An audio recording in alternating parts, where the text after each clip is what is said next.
नमस्कार दोस्तों, मोहित study agree centre में आपका स्वागत है। आज हम मैथ पेडागोजी से संबंधित जो है महत्वपूर्ण क्वेश्चंस देखेंगे जो सीटेट परीक्षा के लिए इम्पोर्टेंट होंगे। सीटेट का एग्ज़ाम जो है 6 सितंबर को प्रस्तावित था, लेकिन अब जो है ये एग्ज़ाम जो है पोस्टपोन्ड हो चुका है। तो ये मैं मान के चल रहा हूँ कि कम से कम आपको 15 से 20 दिन का टाइम जो है वो आपको एक्स्ट्रा मिल गया है।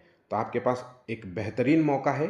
अगर आपको लग रहा था कि आप पास नहीं हो पाएंगे या आपके नंबर कम आएंगे, तो आपके पास अभी भी मौका है। आप तैयारी शुरू कर दीजिए और अच्छे से मन लगा के, ठीक है।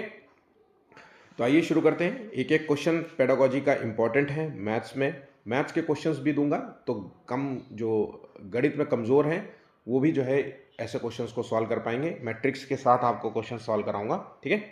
तो आज का जो वीडियो है खास है, उसको 100 लाइक्स का जो है टारगेट है।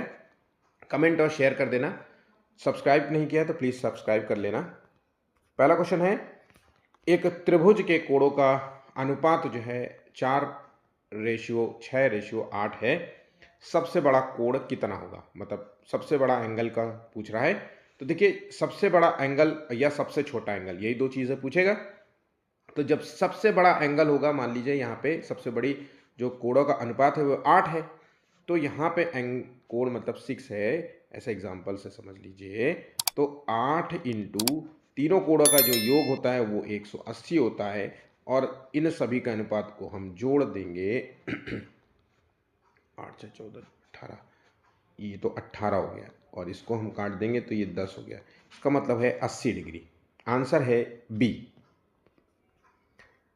13 इकाइयाँ प्लस 12 दहाइयाँ प्लस 13 सैकड़े बराबर होंगे।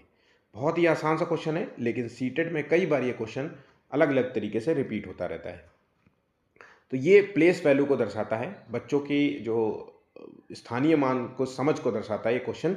तो 13 इकाई को हम लिखेंगे 13, 13 दहाई को लिखेंगे इस तरीके से, और 13 सैकड़े को हम इस तरीके से लिख सकते हैं। अगर हम सबको जोड़ेंगे तो ये हो जाएगा 1443। आंसर है ऑप्शन सी।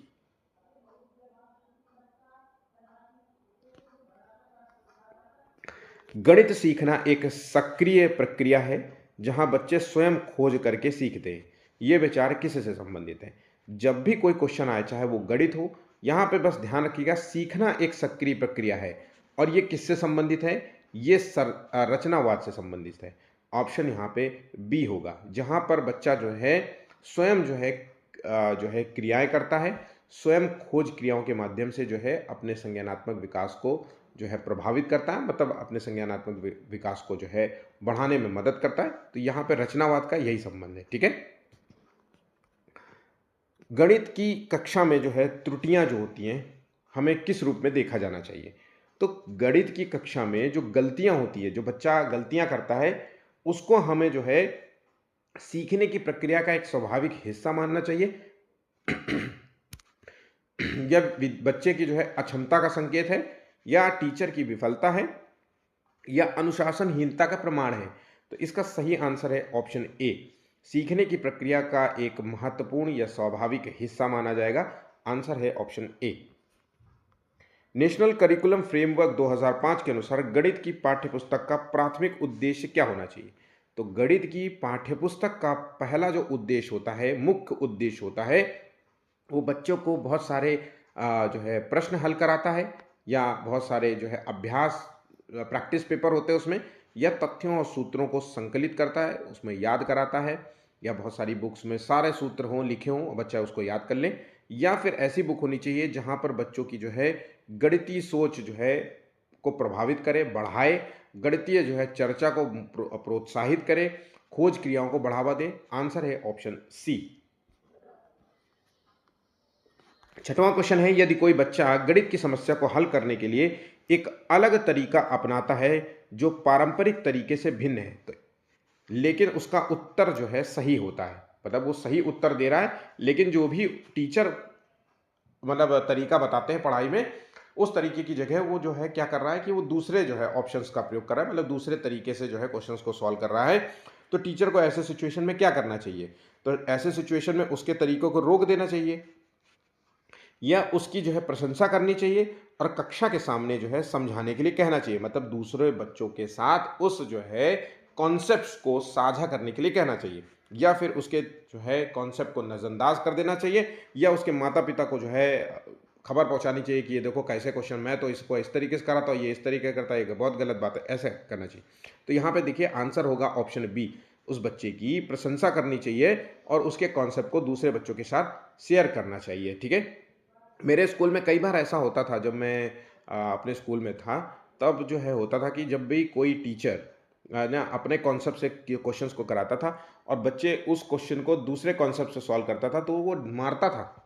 मुझे आज भी याद है, वो मारता था और वो डस्टर को जो है मतलब डस्टर से मारता था, पीठ को झुका करके, हाथ के जो एल्बो है उस पे मार देता था।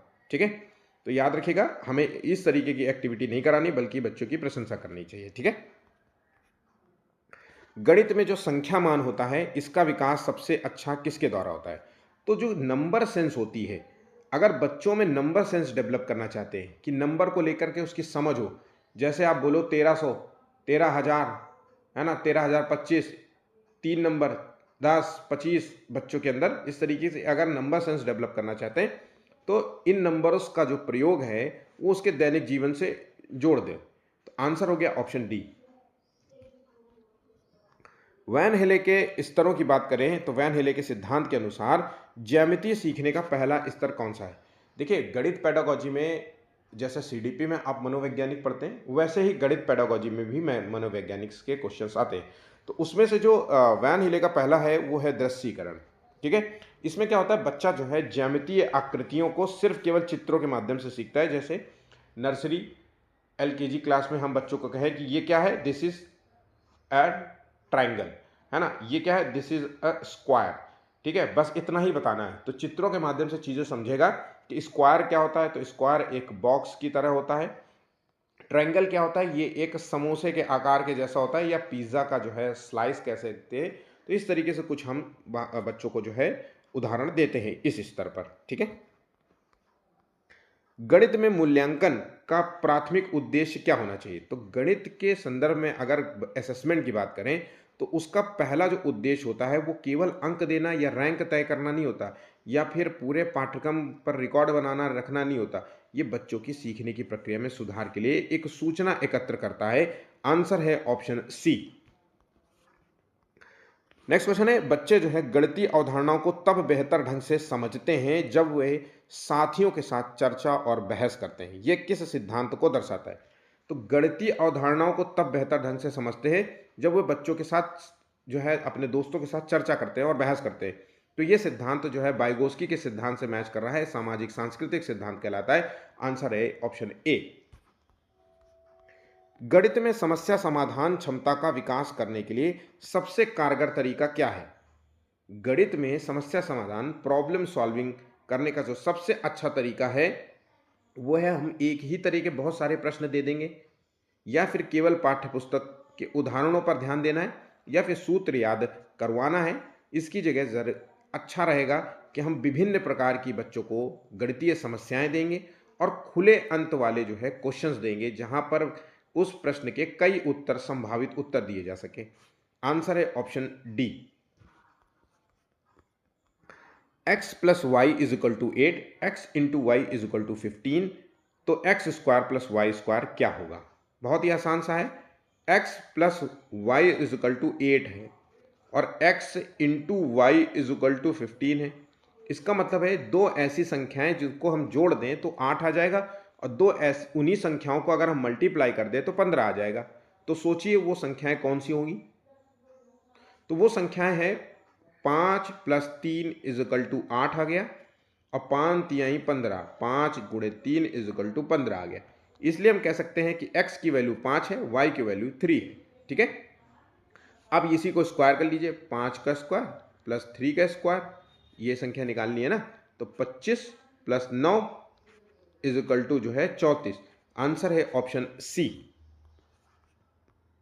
अपने घर से स्कूल तक की दूरी बिना मापे बताओ, ये किस कौशल को बढ़ाता है? तो गणितीय कौशल है। तो ऐसा अगर कोई कहे कि अच्छा अंदाजा लगाओ, तो ये अंदाजा लगाने की बात हो रही है ना, अनुमान जो है क्षमता बढ़ाना है, अनुमान कौशल बढ़ाना है, परिकल्पना जो है कौशल बढ़ाना है। आंसर है ऑप्शन ए। गणित की कक्षा में जो है प्रश्न पूछने को प्रोत्साहित करना क्यों महत्वपूर्ण है? तो बच्चों को ज़्यादा से ज़्यादा प्रश्न पूछने के लिए प्रोत्साहित करना चाहिए कि आप जब मैथ के क्वेश्चंस कराएं तो बच्चा जो है गणितीय जो है कुछ सवाल पूछे बच्चे टीचर से कि सर ये कॉन्सेप्ट कैसे आया, या कुछ भी जो भी हो सकता है। तो ये जो प्रोत्साहित करना होता है ये इसलिए ज़रूरी है कि ये बच्चों में संज्ञानात्मक क्षमता को विकसित करता है और बच्चों में गणितीय जो जिज्ञासा है वो पैदा करता है। आंसर है ऑप्शन ए। चारों ऑप्शंस भी पढ़ा करिए, ध्यान रखिए। एक बात याद रखिएगा, अगर आप अच्छे नंबर चाहते हैं और आप चाहते हैं कि आप क्वेश्चंस को सॉल्व करते हुए जो है आप गलतियां ना करें पेपर एग्जाम के समय, तो आपको क्वेश्चंस का आंसर आपको तुरंत पता भी चल गया होगा, मुझे पता है। इसके बाद भी आप क्वेश्चंस चारों ऑप्शंस को पढ़ा करिए। इससे क्या होता है, आपकी समझ और बेहतर होगी और जब आप पेपर में बैठोगे ना तो आप क्वेश्चन को पढ़ते ही आंसर की तरफ तुरंत आपकी आंख जाएगी, है ना, ऑप्शंस की तरफ जाए और तुरंत आंसर आप लगा पाएंगे। आंसर है ऑप्शन ए। गणित में जो तर्क शक्ति है, रीजनिंग का विकास सबसे अच्छा किसके द्वारा होता है? तो गणित में जो रीजनिंग एबिलिटीज का विकास जो होता है वो कैसे होगा? सूत्रों को याद करा के, या फिर क्यों और कैसे जैसे प्रश्न पूछ करके। जैसे B, A B C D, इनको हम 1 2 3 4 है, तो हम कह सकते हैं कि अगर ए बी सी का मान 1 2 3 है तो एक्स वाई जेड का मान क्या होगा? तो ये देखिए बच्चा जो है इस रीजनिंग एबिलिटीज की बात करें तो ये जानेगा कि भाई ये क्यों हुआ और कैसे हुआ, इस तरीके। तो बात यहां समझ गए, ऑप्शन यहां पे बी होगा, बाकी सभी ऑप्शन यहां पे गलत होगा। ठीक है, नेक्स्ट क्वेश्चन है, गणित सभी के लिए और सभी बच्चे जो है गणित सीख सकते हैं। गणित सबके लिए है और जितने भी बच्चे हैं वो गणित सीख सकते हैं, ये विचार जो है किस बात पर जोर देता है? तो ये गणितीय जो है प्रतिभा जन्मजात होती है, इस पर जोर दे रहा है, या फिर गणित शिक्षण में समावेशिता, इंक्लूजन की पर जोर दे रहा है? आंसर है ऑप्शन बी। पैटर्न की पहचान करना और उन्हें जो है पूरा करना प्राथमिक स्तर पर गणित की पाठ्य चर्चा का एक अनिवार्य हिस्सा है, क्योंकि तो पैटर्न की पहचान करना और उसको पूरा करना ये प्राथमिक स्तर पर गणितीय पाठ्य चर्चा का एक अनिवार्य हिस्सा है, क्योंकि ये प्रतियोगी परीक्षाओं के लिए तैयार करता है बच्चों को, या सुडोकू पहेली को हल करने में विद्यार्थियों की मदद करता है, या फिर ये बच्चों में सृजनात्मकता को बढ़ावा देता है और संख्याओं और संक्रियाओं की विशेषताओं को समझने में उनकी सहायता करता है? आंसर है ऑप्शन सी। राष्ट्रीय पाठ्य चर्चा की रूपरेखा 2005 मानती है कि गणित में चिंतन और तर्क का एक जो है तरीका शामिल होता है। इस दृष्टिकोण को किसके द्वारा किया जा सकता है? देखिए 18वें प्रश्न का उत्तर दीजिए। तो आंसर है ऑप्शन ए, खोजबीन उपागम का उपयोग करना और हस्तचालकों का प्रयोग करना, संकल्पनाओं को वास्तविक जीवन से जोड़ना और विद्यार्थियों को चर्चाओं में शामिल करना। आंसर है ऑप्शन ए। गणित शिक्षण में आकलन और मूल्यांकन में मुख्य अंतर क्या होता है? कई बार ये क्वेश्चन पूछा गया है टीचिंग एग्जाम्स में। तो आकलन और मूल्यांकन का मुख्य अंतर यह है कि मूल्यांकन जो होता है वो एक व्यापक प्रक्रिया और सतत कंटिन्यूस प्रक्रिया मानी जाती है। ठीक है, हर क्षण बच्चे का मूल्यांकन करते रहना चाहिए, लेकिन जो आकलन होता है वो अंतिम निर्णय होता है। इसलिए आंसर होगा ऑप्शन बी। अगला क्वेश्चन है, तीन संख्याओं का अनुपात दिया है और एलसीएम दिया है और आपसे एचसीएफ पूछ रहा है। तो कुछ नहीं करना है, तीनों संख्याओं का जो अनुपात है इसी को हम संख्या मानते हुए इसका एलसीएम निकाल लेंगे। तो अगर हम तीनों संख्याओं को एलसीएम देखें तो 5 या 15 30, इसका एलसीएम 30 होगा। और चूंकि यहाँ पे एलसीएम दिया है इसलिए हम कह सकते हैं कि एलसीएम को एलसीएम से कंपेयर कर लीजिए, ये हो गया 15, इसलिए आंसर जो निकल के आएगा वो है एचसीएफ ही होगा। आंसर है ऑप्शन सी। ठीक है, किसी संख्या का 18% जो होता है वो 54 है। तो देखिए किसी संख्या का 18% जो है 54 है, तो हम कह सकते हैं कि 1% क्या होगा? तो 54/18, 18 तिहाई 54, तो 75% कितना होगा? ठीक है, तो इंटू 75 मल्टीप्लाई कर दो, सीधा सीधा, कुछ भी नहीं है इसमें, तो ऑप्शन बी है। 225।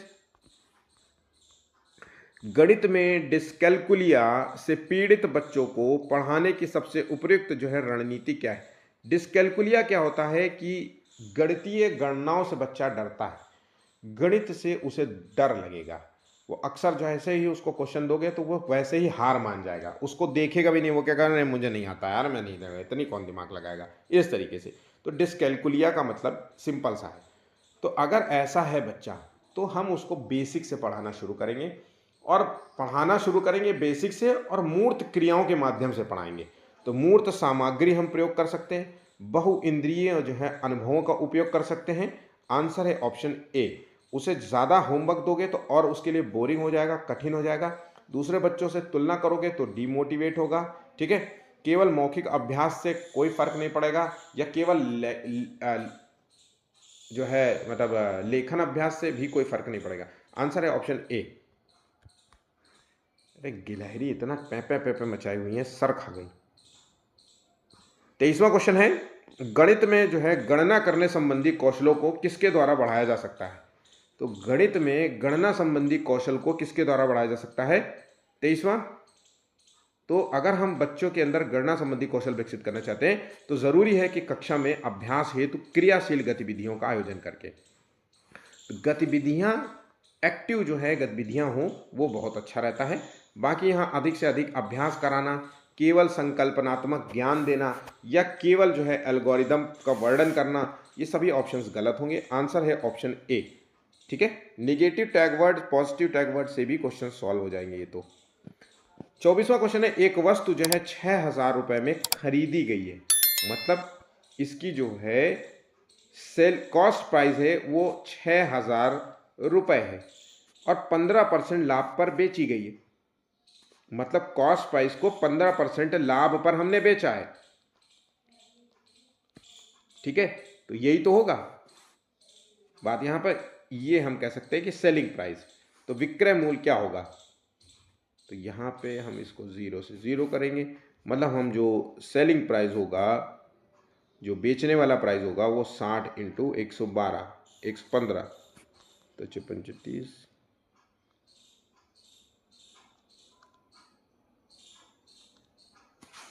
आंसर है सी। ठीक है, एक बच्चा जो है हमेशा 6 और 9 को उल्टा लिखता है, हम कह सकते हैं कि वो बच्चा 6 9 को उल्टा लिखे, या WM को उल्टा लिखे, या B और D को उल्टा लिखे, ठीक है, E को उल्टा लिखे, कैसे भी हो। इस समस्या का समाधान करने के लिए सबसे प्रभावी तरीका कौन सा है? तो अगर ऐसा सिचुएशन आती है तो आप ज़्यादा से ज़्यादा एक्टिविटी के माध्यम से बच्चों को सिखाने का प्रयास करेंगे, मतलब खेल के माध्यम से जो है सिखाने का अभ्यास कराएंगे। Option C. गणित शिक्षण में पोर्टफोलियो का उपयोग क्यों किया जाता है? तो पोर्टफोलियो शब्द का मतलब क्या होता है भाई? पोर्टफोलियो का सीधा मतलब है एक रिपोर्ट कार्ड तैयार करना। अब उस रिपोर्ट में उसकी अच्छी बातें भी होंगी और उस रिपोर्ट में उसकी निगेटिव बातें भी होंगी। ठीक है, तो पॉजिटिव और निगेटिव सभी प्रकार के तथ्यों को जो है उस रिपोर्ट में रखेंगे, और फिर उसके माता पिता से शेयर करेंगे, और उसकी समस्याओं को पहचानने का प्रयास करेंगे, और फिर उन समस्याओं को दूर करेंगे। यही है। तो देखिए, बच्चे के सीखने की यात्रा और प्रगति का व्यापक दस्तावेजीकरण करने के लिए पोर्टफोलियो का उपयोग किया जाना चाहिए। आंसर है ऑप्शन ए। गणित में निदानात्मक परीक्षण का उद्देश्य क्या है? डायग्नोस्टिक जो टेस्ट होता है उसका मूल उद्देश्य क्या है? तो डायग्नोस क्यों करते हो? आपके शरीर में कोई भी समस्या होती है, बुखार जुखाम ठंड या किसी और अन्य समस्याएं होती हैं, तो आप डायग्नोस्टिक टेस्ट कराते हो, है ना, पैथोलॉजी जाते हो। वो क्यों जाते हो? वो इसीलिए जाते हो ना, ताकि जो है जो भी कमियां हैं उसको पहचाने और उसको दूर करें। तो बच्चों की समझ में निहित जो है कमियों, रिक्तियों, खाली स्थान को जानना होता है और फिर उसको दूर करना होता है। आंसर है सी। गणित की कक्षा में बहुभाषीय जो है कि बच्चे की मदद करने का सबसे अच्छा तरीका क्या है? तो अगर क्लास, देखिए जो क्लासरूम होती है वो समावेशी होती है, जब समावेशी होगी तो विविध भाषा वाले बच्चे होंगे। तो ऐसी सिचुएशन में क्या होगा, अगर कोई बच्चा बहुभाषी है, वो एक से अधिक भाषाओं का जानता है, या डिफरेंट भाषा वाले बच्चे हैं, अगर तुम इसको इस भाषा में समझाओगे तो दूसरा वाला नहीं समझेगा, दूसरे को उसकी भाषा में समझाओगे तो तीसरा वाला नहीं समझेगा। तो ऐसी सिचुएशन में क्या करोगे? तो आप एज अ टीचर आपके पास रिस्पॉन्सिबिलिटी बहुत बड़ी हो जाती है, और वो रिस्पॉन्सिबिलिटी क्या होगी, वो ये होगी कि भाई हर बच्चे की जो भी मातृभाषा है उसको समझो, उनकी उनकी बात को समझना पहले सीखो। तो उनकी उसकी जो है मातृभाषा में गणितीय शब्दों और अवधारणाओं को समझना बहुत ज़रूरी है। आंसर है ऑप्शन बी। गणित में अनुमान लगाना कौशल सिखाने का प्रमुख उद्देश्य क्या है? तो गणित में अनुमान लगाते हैं, ठीक है, उस कौशल का जो मुख्य उद्देश्य है वो क्या है? बच्चों को लगभग सही उत्तर ज्ञात करने की क्षमता देना। आंसर है ऑप्शन ए। गणित में आत्मविश्वास की कमी वाले बच्चे की पहचान कैसे की जा सकती है? तो मैथ में अगर जिस बच्चे में आत्मविश्वास की कमी होगी, वो क्या करेगा? वो मैथ से बचेगा, उस पर इंटरेस्ट नहीं लगेगा। जब भी आप मैथ्स की एक्टिविटी कराओगे तो उस पर भी ध्यान नहीं देगा। तो वो प्रश्न हल करने से पहले ही हार मान लेता है, और या फिर उत्तर लिखने में कतराता है। ठीक है, आंसर हो गया ऑप्शन बी। तो कुछ इस प्रकार के आपको एग्जाम्स में जो है क्वेश्चन देखने को मिलेंगे। अच्छे से तैयार कर लीजिएगा, क्योंकि यही क्वेश्चंस आपके एग्जाम्स में पूछे जाएंगे। वीडियो अच्छा लगा हो तो लाइक शेयर ज़रूर कर दीजिएगा। चैनल को सब्सक्राइब नहीं किए तो प्लीज़ चैनल को भी सब्सक्राइब कर लेना। धन्यवाद।